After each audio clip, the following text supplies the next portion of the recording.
Olá, participantes do curso aí de extensão, Negociação em Neurociências, com Estratégias de Gestão de Conflitos. Eu decidi gravar uns vídeos breves, assim, para falar um pouco das aulas. Ou seja, eu decidi que não vou, inclusive, entrei em contato com a Pró-Reitoria de Extensão, cursos síncronos eu não vou gravar, não vão ficar gravados integralmente, tá? Então, eu vou fazer vídeos breves aí para quem não pôde assistir e pedir desculpas até por ter dito que ia gravar, mas infelizmente não vamos gravar. Então vamos lá. Eu vou apresentar para vocês aqui a aula 1.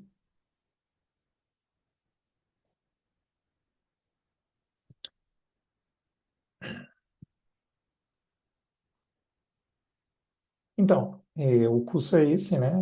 Neurociência Cognitiva e Estratégias dos Conflitos. Essa aula foi ministrada no dia 27 de setembro de 2024. Né, a ideia, o objetivo do curso é introduzir os participantes na ciência da negociação, na ciência e arte da negociação, mas valendo-se daí de conceitos, conhecimentos, saberes recentes da neurociência que facilitam muito o processo negocial. A gente fez um jogo naquela data, infelizmente aqui a gente não vai poder fazer, enfim.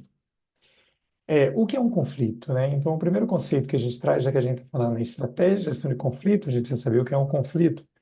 E um conflito emana de diferenças, um conflito emana de diferenças na forma de perceber as coisas, na forma de ver as coisas, na forma de crer, né, nas coisas que sustentam ideias, enfim. Mas existe um conflito que ele é muito mais complexo, que acontece no interior do nosso cérebro, né? E esse conflito pode ser apresentado através dessa tabelinha aqui. O Daniel Kahneman, o Stroop é um tipo de teste que existe na neurociência, onde você mede como que a gente consegue inibir, né, alguns distratores para poder. Como que a gente consegue inibir quando há interferências no nosso cérebro, que é o que está acontecendo aqui. Por exemplo, se eu mandar vocês lerem aí, né, de cima para baixo, as palavras que estão escritas e mandar dizer qual a maiúscula e a minúscula, eu vou ler aqui para vocês verem. Eu vou dizer maiúsculo, verde ali, né? Começando do verde da esquerda para a direita. Maiúsculo, minúsculo, maiúsculo, minúsculo, minúsculo. Depois, na segunda coluna, minúsculo, maiúsculo, minúsculo, maiúsculo. Na terceira, minúsculo, minúsculo, minúsculo, maiúsculo. E na quarta, maiúsculo, minúsculo, minúsculo, maiúsculo, minúsculo. Foi relativamente rápido. Agora, vamos tentar fazer a mesma coisa dizendo qual a cor que a palavra está escrita. Então, vamos lá. Verde, seguindo, né? Verde, azul, amarelo, verde, azul, tranquila essa primeira coluna, segunda coluna, vermelho, azul, amarelo, vermelho, até aqui, tudo bem, né? Agora vamos para a terceira coluna lá do lado direito. Azul, verde, azul. Olha só, já me atrapalhei. Por quê? Porque a cor está escrito em verde, mas a cor é vermelha, então eu teria que dizer azul, vermelho. A outra está escrita em azul. Eu tenho que falar vermelho, vermelho, depois azul, depois amarelo, verde, verde, verde, amarelo. Olha como demora um pouco mais, né? E eu não estou forçando, vocês vão tentar fazer, vocês vão perceber que é exatamente isso que acontece. Por quê? Porque existe o nosso cérebro, nosso cérebro trabalha de forma dual, a gente vai ver isso com mais detalhes depois. Então, a gente tem um choque entre respostas automáticas e respostas deliberadas. Automáticas é aquela resposta que nos vem à mente de supetão e a gente tende a reagir aos estímulos externos do ambiente com esse tipo de respostas, né? Então, o que acontece? Quando eu olho para o verde, eu não tenho como controlar não ler verde, né? É como você vê uma placa grande de atenção na sua frente na rua, você olha para a placa, você imediatamente lê, não tem como você segurar isso. Esse processo a gente chama de processo automático, eles são super rápidos, são incontroláveis. Então, quando eu li, por exemplo, essa palavra aqui, ó, quando eu olhei para essa palavra, eu já li o verde aí, a minha tendência é falar o verde, já que eu estou fazendo esse teste, estou falando. Então, o verde, opa, não, a cor é vermelha, mas eu pedi para vocês falarem a cor que a palavra está escrita. Então, esse conflito é porque, quando eu leio, vem a vontade automática de dizer aquilo que eu li, verde, No entanto, o que foi pedido é a cor. Então, eu tenho que fazer um pensamento, eu tenho que controlar esse meu ímpeto de falar verde, pensar, peraí, mas qual é a cor ali? Vermelho, vermelho. E assim seguir. Então, esse conflito entre processos automáticos e controlados é o conflito que a gente chama de conflitos intrapessoais, aquele que acontece dentro da gente.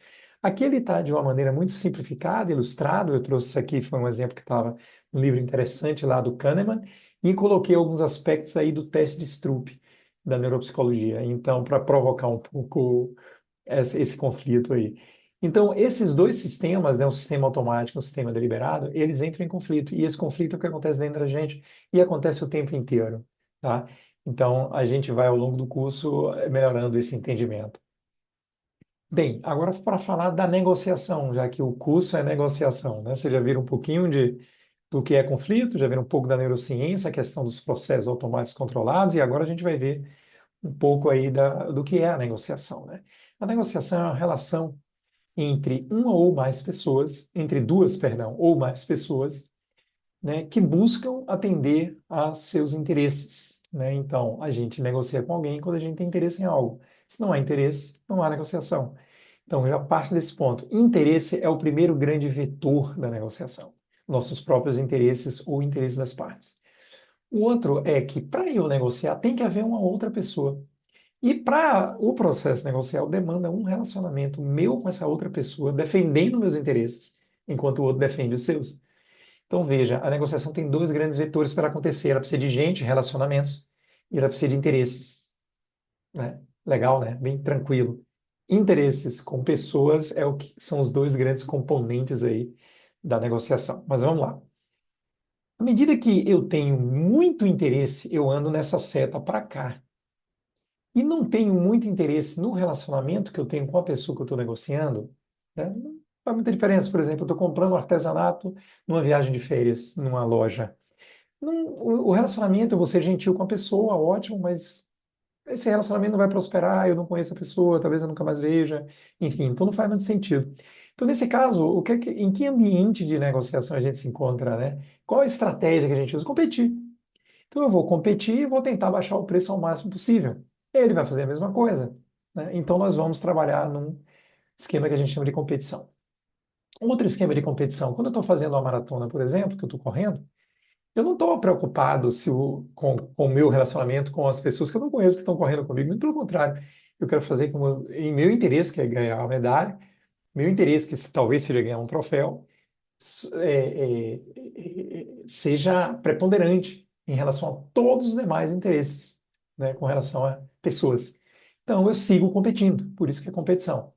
Agora, vamos ao contrário, né, onde eu tenho muito interesse no relacionamento, ou seja, eu vou manter uma conversação com a pessoa para defender interesses, mas eu gosto muito da pessoa e vou continuar vendo essa pessoa. Por exemplo, negociar com meu filho a venda de um terreno que eu estou querendo vender, meu filho já se formou, quer comprar um terreno no mesmo local, e a gente vai negociar.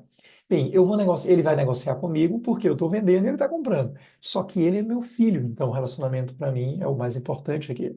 Então o que é que vai acontecer? Eu vou me acomodar. Eu não vou lutar tanto pelos meus interesses. Eu vou ver o que é que fica melhor para nós dois, talvez melhor ainda mais para ele, que é meu filho, né? Então, nesse caso, eu estou trabalhando nessa região de acomodação.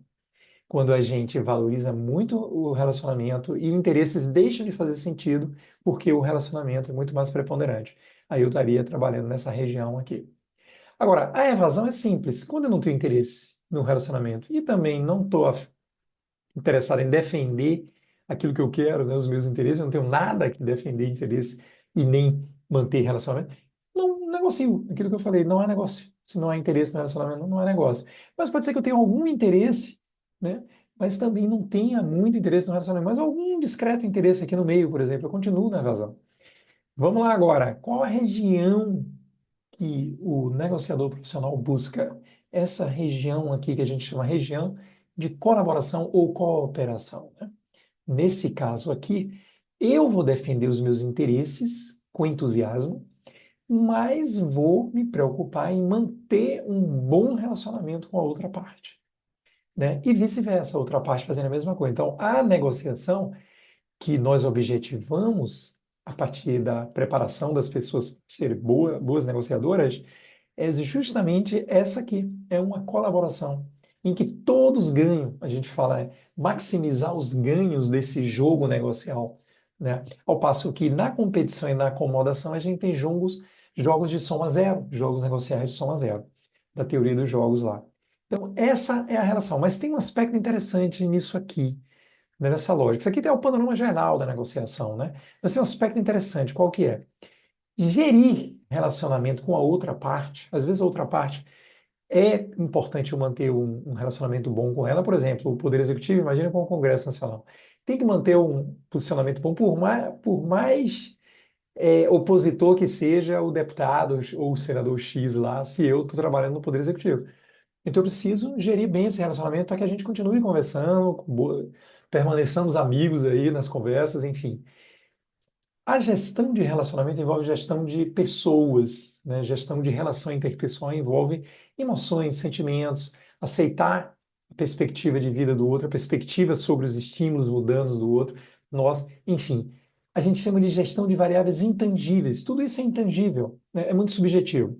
Por outro lado, a gestão de interesses, elas são gestão de coisas mais palpáveis. Então aqui eu vou aplicar o quê? Eu vou aplicar uma metodologia de análise e solução de problemas. A gente tem um problema, que é eu defendendo o meu interesse e ele o dele, só que os interesses são conflitantes. Vamos resolver esse conflito? Vamos, senta aqui do lado. Vamos fazer. E aí a gente usa uma metodologia chamada Problem Solver, metodologia de resolução de problemas. Vamos usar, e aí existem inúmeros métodos de solução de problemas na literatura, na economia, na administração. Fácil. Então, essa parte aqui, a gente vai ver o processo negocial do tratamento de interesse, é fácil porque existe bastante material sobre isso e é tangível, né? São coisas que dão para trabalhar. Eu consigo convencer a minha mulher para ir num determinado restaurante, se eu chego e digo, ó, vamos escolher um restaurante para ir esse final de semana? Vamos, joia. Quais são os critérios? Ah, tem que ter luz de velas, tem que ter um bom vinho, tem que ser um ambiente que não seja muito barulhento. Ou seja, eu estou no problem solver. Estou pegando, criando critérios e depois a gente escolhe. Quais são os restaurantes que tem perto da gente, por exemplo, que atendem esses critérios? E aí é fácil decidir. Agora, aqui não. Aqui é que entra a neurociência.